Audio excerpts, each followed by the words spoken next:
Perpindahan dan keadilan itu adalah merupakan alasan-alasan bagi kita untuk menyempurnakan ilmu pengetahuan kita. Ini ya, ada tulisan harmony gradation dengan 7 warna sesuai gambar pelangi. Kemudian the formula for everything, ada rumus ini. Assalamualaikum warahmatullahi wabarakatuh. Selamat pagi atau siang atau sore atau malam. Dalam kesempatan ini saya ingin menyampaikan mengenai penggunaan rumus saya Haredi Index atau Harmony and Gradation, the formula for everything, untuk mengukur kesetaraan dari pendapatan atau income penduduk ya. Jadi di sini saya gunakan istilah kesetaraan atau equality, jadi bukan inequality. Jadi kenapa demikian nanti saya jelaskan pelan-pelan. Jadi ini tidak sama dengan Gini Index ya. Jadi ini saya promosikan adalah lebih baik dan lebih bermanfaat dibanding kita menggunakan Gini Index. Jadi ini ada di website saya, ada kalkulator internet ya. Kalkulator internet itu artinya kita bisa menghitung indeksnya itu tanpa harus pakai rumus ya. Ini kan rumusnya panjang, ini di sini ada 1 dibagi N kali sigma SI kuadrat ditambah sigma SI min SJ kuadrat, kan agak rumit ya Anda menghitung. Jadi saya sudah buatkan kalkulator internetnya ya. Jadi ini saya buatkan sendiri karena saya yang bikin rumusnya.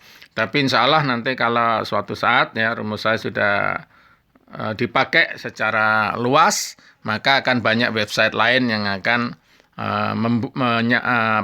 berfungsi seperti ini ya. Kita tinggal memasukkan angka-angka. Jadi di sini kalkulatornya, ini kalau tampilan pakai handphone ya, ini ada garis 3 di atas ini Anda klik. Nah, di sini ada nomor 2, ini ada kalkulator internet ya. Kalkulator internet Anda klik. Ini kalau Anda gunakan handphone. Tapi kalau pakai desktop tampilannya adalah berbeda ya. Nanti kita coba ya, ini caranya untuk menuju kalkulator itu ya, dari haredi.org. Ini saya coba rubah dulu kalau tampilan menggunakan PC yang menggunakan laptop, ini desktop site. Nah, ini beda lagi, di sini seperti ini tampilannya kalau menggunakan komputer. Nah, desktop maka di sini tidak perlu mencari titik garis 3 di pojok kanan atas, tapi langsung di sini udah ada di sebelah kiri. Ya, Anda bisa tulis ini ada Harmony in Gradation atau Haredi Index kalkulator, Anda klik. Jadi ini tampilan menggunakan desktop ya, desktop atau laptop. Ini akan tampilannya seperti ini. Tapi jadi di sebelah kiri ada seperti ini. Jadi ini ada banyak kalkulator di sini. Untuk kesempatan kali ini saya ingin menjelaskan mengenai pengukuran dari kesetaraan di dalam pendapatan penduduk. Sebentar, nomor berapa ini? Jadi nomor 1 Pythagoras link MS performance relation mission competition level concentration of income equality nomor 6 ya. Jadi nomor 6 diklik, ini adalah nomor 6 ya, saya tunjukkan measurement of the income equality index and level. Explanation-nya ada di situ tapi tidak begitu menyeluruh ya. Mungkin Anda harus cari makalah-makalah tentang ini. Anda klik. Nah, ini income equality measurement. Nah, ini website saya itu bahasa Inggris karena memang yang menggunakan pada awal-awalnya itu adalah profesor-profesor di seluruh dunia ya. Karena ini suatu promosi baru, cara menghitung atau teori baru gitu ya. Teori saya ini adalah teori baru, Harmony and Gradation atau Haredi Index. Jadi menjadi bahan penelitian bagi profesor-profesor seluruh dunia untuk diajarkan ke mahasiswa-mahasiswanya. Jadi ini di sini terpaksa saya pakai bahasa Inggris. Tapi kalau Anda tidak ingin dengan bahasa Inggris, ini di bawah nah ini ada Anda turunkan, di sini ada pilih bahasa. Jadi ini Anda tulisan pilih bahasa. Ya, Anda bisa pilih di sini bahasa apa yang Anda sukai ya. bahasa Indonesia. Jadi ini pakai Google Translate, tapi Google Translate jangan dikira ya sekarang sudah sangat lumayan bagus. 80% cocok lah udah ya. Memang tata bahasanya sih belum, tetapi secara bahasanya sudah lumayan ya. Jadi kita kalau ingin pakai bahasa Indonesia, kita klik aja, pilih bahasa, di sini akan menjadi bahasa Indonesia. Jadi pengukuran kesetaraan pendapatan, equality, ya bukan inequality. Jadi di sini kenapa pengukuran kesetaraan pendapatan? Ya ini karena teori saya ini yang saya sebut sebagai harmony in gradation. Dalam bahasa Indonesia ini adalah harmoni dalam gradasi. Ya, saya tidak menggunakan kata perbedaan. Ya, perbedaan itu konotasinya di dalam bahasa Indonesia adalah permusuhan dan keburukan. Ya, jadi Gini indeks itu juga mengukur ketimpangan. Ya, dia sengaja inequality adalah ketimpangan pendapatan penduduk. Kalau saya tidak suka dengan pengukuran ketimpangan karena saya menganggap bahwa perbedaan itu, ketimpangan itu adalah gradasi. Ya, gradasi itu konotasinya keindahan. Ya. Jadi kalau kita punya warna-warna kita taruh dalam gradasi yang tepat kan itu lukisan atau pemandangan menjadi indah kan begitu ya. Jadi kalau kita punya lagu itu juga komposisi dari nada dan irama dengan gradasi yang tepat sehingga terdengar merdu kan begitu ya. Jadi saya menggunakan kata gradasi karena kalau kita pakai kata ketimpangan itu kesannya jelek. Jadi di sini kenapa saya pakai mengukur kesetaraan pendapatan karena ini tujuan gitu ya, harmoni di dalam gradasi kita mencari harmoni gitu ya. Jadi saya tidak menganggap dalam falsafah teori saya tidak menganggap ketimpangan atau perbedaan itu sebagai sesuatu yang harus dipertentangkan. Saya tidak menganggap itu sebagai suatu keburukan. Jadi begini aja sederhananya ya. Kita tinggal di bumi ya kan. Sementara kita setiap hari mendapatkan sinar matahari. Matahari itu jauh lebih besar dibanding kita. Tapi matahari itu menyinari kita di bumi sehingga kita mendapatkan manfaat. Jadi besarnya jauh lebih besar dari matahari itu bukan menjadi musuh kita, tapi justru menjadi manfaat buat kita. Demikian juga kalau kita mengukur pendapatan penduduk. Kalau kita mengukurnya melihat dari suatu ketimpangan dan kita menganggap ketimpangan itu sebagai sesuatu yang buruk, nah ini saya tidak sependapat ya. Jadi saya melihat bahwa adanya orang yang sangat kaya, orang kaya, sedang dan agak miskin dan miskin sekali, itu bukan suatu keburukan. Ya, asalkan apa? Tercapailah harmoni. Nah, harmoni dalam gradasi. Jadi matahari yang jauh lebih besar itu tidak bermasalah buat kita, bahkan berguna buat kita karena dia menyinari kita. Nah, ini sama juga. Jadi kalau kita mengukur kesetaraan pendapatan ya, atau kebalikan dari ketimpangan pendapatan, maka yang kita dapatkan itu angkanya itu adalah kita tujuannya untuk mencari harmoni. Ya. Jadi kalau kesetaraan pendapatan nanti kita dalam contoh-contoh misalkan kita dapatkan tingkat kesetaraannya itu jauh dari sempurna atau dalam bahasa Gini indeks itu sangat timpang.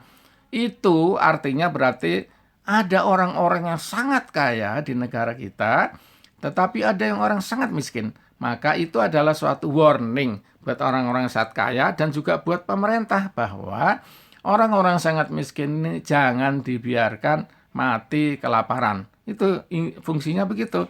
Jadi mengukur ini gunanya seperti itu antara lain.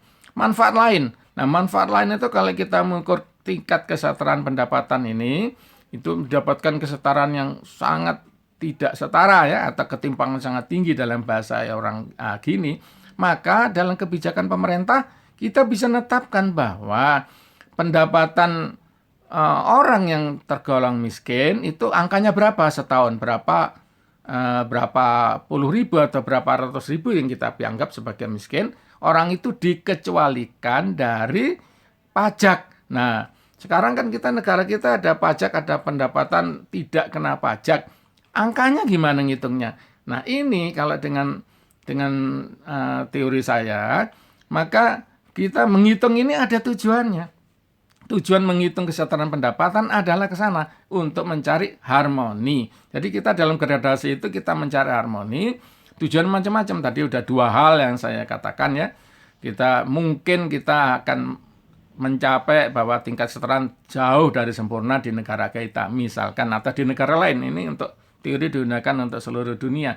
Maka di negara tersebut, itu tadi sudah saya sebutkan ada 2 contoh ya manfaatnya pengukuran ini, yaitu pertama tadi, seandainya itu tingkat kesetaraannya jauh dari sempurna, maka itu warning buat orang yang sangat kaya, jangan membiarkan anggota masyarakat di negaranya itu meninggal kelaparan, ya, tidak mampu berobat, mati juga karena sakit yang tidak bisa ada obatnya, dan seterusnya. Itu warning, ya itu. Jadi itu kemudian kedua tadi sampaikan untuk masalah pajak, negara bisa menetapkan berapa sih pendapatan masyarakat yang dianggap sebagai miskin yang harus dibebaskan dari pajak. Angkanya itu dihitung dengan cara yang eksak begitu.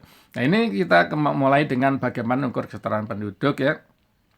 Di ini saya sampaikan bahwa nanti kalau kita sudah hitung, kalau indeksnya sama dengan 1 berarti tingkat distribusi pendapatan penduduk adalah sempurna.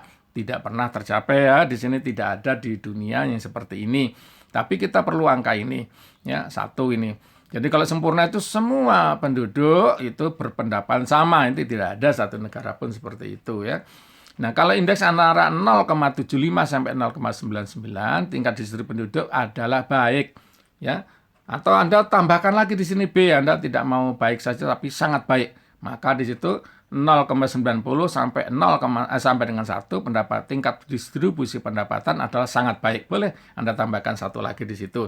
Jadi ini tidak mutlak, pembagian seperti ini 0,75 0,99 ini tidak mutlak seperti ini. Anda boleh saja pakai 0,9 sampai 1 adalah tingkat distribusi pendapatan penduduk sangat baik. Boleh, silakan, ya, ini bebas. Dan indeks 0,5 0,75 tingkat distribusi pendapatan penduduk sedang. Ini pun Anda boleh tidak setuju ya. Ini saya hanya sekedar memberikan gambaran ya. Ini nanti tergantung peneliti-peneliti ya. Jadi peneliti-peneliti ekonomi, sosiologi itu mereka akan mendapatkan angka yang lebih tepat. Ini saya persilakan. Mungkin Anda lebih setuju dengan 0,6 sampai dengan 0,75, silahkan. Dan di bawah 0,5 tingkat distribusikan adalah distribusi pendapatan buruk, ini juga terserah. Mungkin Anda setuju dengan 0,4, seluruh dunia setuju, atau satu negara berbeda dengan negara lain, boleh. Nah, ini bedanya antara rumus saya, teori saya dengan Gini indeks ya. Kalau Gini indeks itu pertama, yang diukur itu memang tingkat ketimpangan ya. Jadi angkanya itu dia adalah kalau makin timpang gitu ya, itu adalah makin kecil ya. Tapi di situ angka ketimpangan dari dia konsentrasinya mencari ketimpangan. Nah, perbedaannya di situ tidak ada angka, tidak ada hubungannya ya. Tidak ada hubungannya dengan angka-angka itu dengan tingkat ketimpangan yang sempurna mutlak. Tidak ada hubungannya dengan tingkat kesetaraan pendapatan penduduk yang sempurna, tidak ada. Jadi kalau Anda dengan Gini, angka Gini indeks satu negara dengan negara lain yang berbeda 1 poin atau 2 poin itu tidak menunjukkan dia itu persentasenya lebih baik sekian persen. Tidak. Dan Anda itu harus mengikuti suatu angka-angka koefisien kapan dia itu tingkat ketimpangan penduduk, angkanya itu adalah sangat timpang dan tidak timpang dan dia terdistribusi dengan baik, misalkan itu ada angka-angka yang ditetapkan di mana di situ. Nah, ini kelemahannya, dia hanya cocok untuk digunakan untuk suatu pembagian antara pendapatan dalam kelompok-kelompok yang tetap ya, mungkin 4 atau 5 kelompok. Jadi ini beda ya. Jadi kenapa? Karena dia kalau angka pembagiannya berbeda, maka itu sense-nya berbeda. Jadi Anda tidak punya sense dengan Gini indeks itu angka itu berapa sih sebenarnya, nggak tahu. Nah, kalau saya jelas di sini, Anda nanti kalau menghitung, nanti saya kasih tahu caranya menghitung ya. Maka kalau Anda mendapatkan angka itu 0,75 artinya distribusi pendapatan penduduk itu 75% sempurna. Nah, kalau misalkan Anda menghitungnya per daerah, misalnya daerah Jakarta, tingkat distribusi pendapatan penduduk misalkannya 0,6. Bandung adalah 0,65 misal saja. Maka di situ itu betul-betul memang yang Jakarta itu 60% sempurna, 60%, yang Bandung 65%, jadi beda 5%. Ya, beda 5%. Jadi ini sama jauhnya ke tingkatnya 1, kita bisa tahu, sense-nya langsung kebaca. Inilah bedanya ya antara rumus saya dengan Gini indeks ya. Jadi setiap orang dengan mudah langsung tahu. Kalau sekarang kan Anda bingung ya, Gini indeks 52, apa sih maksudnya gitu ya. Gak jelas karena memang angka itu rumusnya itu tidak sempurna ya. Jadi rumus saya ini merupakan kombinasi dari Gini indeks dan Hewitt-Hirschman indeks. Jadi dia lebih baik ya. Jadi kita mulailah kita dengan cara menghitung. Sekarang misalkan jumlah kelompok pendapatan ya. Di sini hanya contoh saja dengan 4 kelompok, artinya kelompok dapat 25% penduduk misal saja.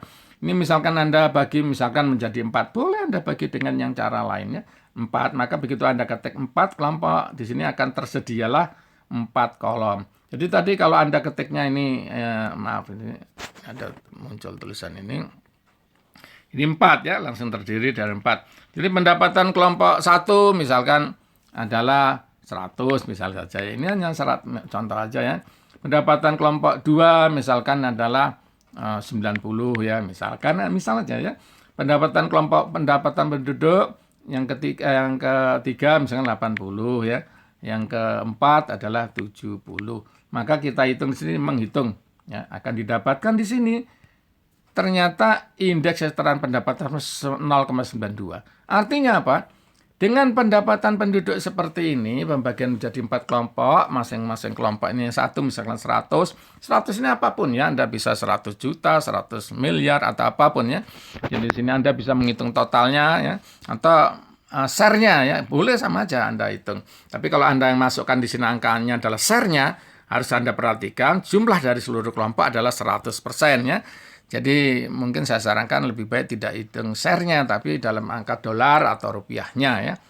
Nah ini jadi dengan demikian kita tahu, oh pendapatan penduduk seperti ini adalah 92% sempurna.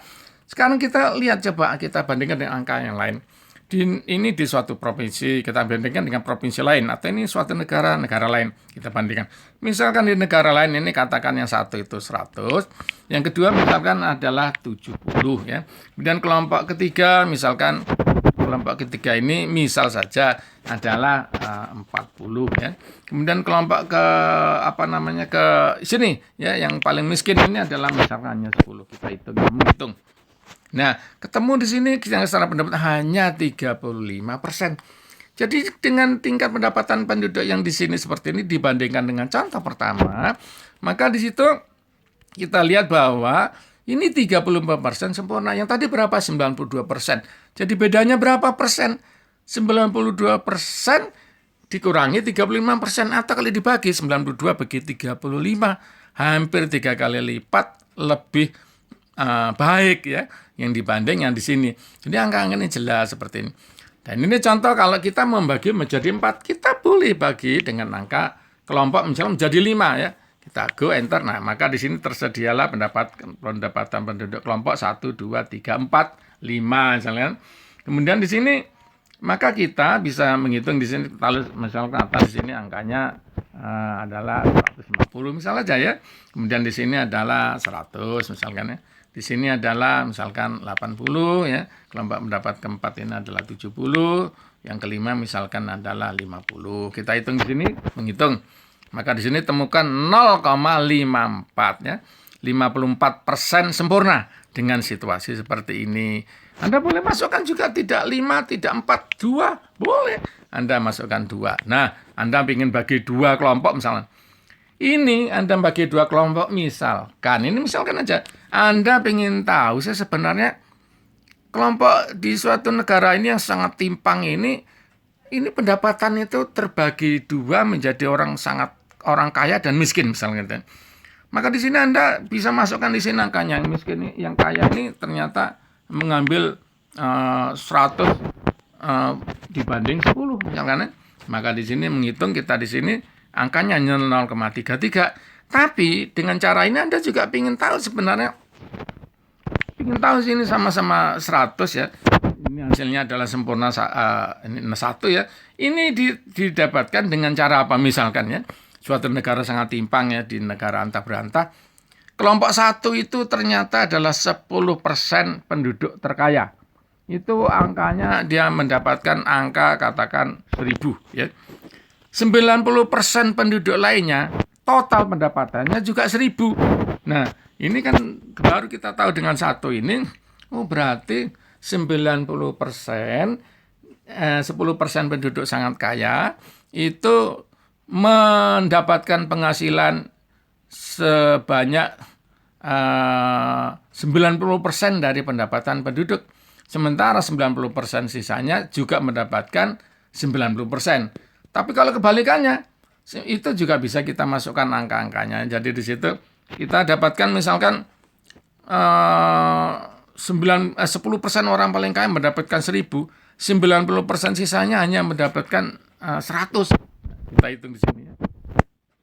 Ini 0,33, jadi ini sangat timpang, bahkan kita baginya kelompok sudah 10%, 90%. Padahal seharusnya kita bagi kedua itu 50%, 50%. 50% orang yang menengah ke atas dibandingkan dengan 50% orang menengah ke bawah. Ini mungkin 100 banding 1 gitu. Maka di sini keburukan sangat jelek ya, 0,26% dan seterusnya. Jadi ini cara seperti ini Anda bisa menggunakan Gini indeks ini, jadi akan lebih mudah buat siapapun, buat peneliti, ya, buat dosen, dan juga tentu saja buat pemegang kebijakan. Tapi sekali lagi ya, saya tidak setuju dengan misalkan UNDP atau PBB atau World Bank yang menyarankan agar pemerintah di seluruh dunia itu menjadikan Gini indeks sebagai target. Menurut saya itu suatu kekeliruan ya. Jadi tingkat ketimpangan itu bukan suatu prestasi ya, bukan suatu prestasi, tapi tingkat ketimpangan buruk atau baik itu adalah merupakan warning, merupakan kebijakan pemerintah seperti apa yang harus dibuat tergantung kepada tingkat ketimpangannya gitu. Jadi penentuan pajak dan lain-lain itu kebijakan-kebijakan subsidi dari orang, pemerintah memberikan subsidi kepada orang ya, siapa yang harus dikasih subsidi itu akan lebih mudah ya. Jadi berapa persen angkanya orang ya. Jadi tidak perlu kita susah ya. Jadi seperti sekarang di Indonesia ini menentukan pajak, ada pendapatan yang tidak kena pajak. Berapa angkanya? Sekian juta dalam setahun. Dari mana angka itu didapat? Nah, kalau kita bisa mengukur ini dengan mengukur cara seperti saya, sebenarnya tingkat ketimpangan itu atau tingkat tingkat kesetaraan ini adalah tujuannya untuk ke sana. Ya, bukan suatu prestasi bahwa kita rakyatnya setara atau tidak, bukan, sama sekali tidak. Kita harus melihat harmoni dalam gradasi. Jadi tujuannya adalah kalau kita mengukur tingkat kesetaraan penduduk jelek ternyata hasilnya, maka kebijakan pemerintah, ya kebijakan masyarakatnya sendiri itu harus sadar bahwa ada yang harus dilakukan. Agar apa? Agar ya tadi ya saya katakan jangan sampai ada orang yang meninggal karena kelaparan, jangan sampai orang ada sakit tidak bisa berobat dan seterusnya. Jadi ternyata perbedaan itu akan menyebabkan ada kewajiban bagi orang kaya terhadap orang miskin. Jadi dengan demikian seperti tadi katakan saya, bumi dan matahari, bumi itu jauh lebih kecil matahari, kita tidak bisa membenci matahari. Karena justru matahari itu besar, kita mengitari aja matahari, ya bumi mengitari matahari setahun, atau putaran, matahari memberikan sinarnya buat kita dan seterusnya. Nah inilah ya saya jelaskan. Sekian mungkin saya pikir penjelasan saya cukup ya. Terima kasih atas perhatiannya, mohon maaf atas segala kekurangan.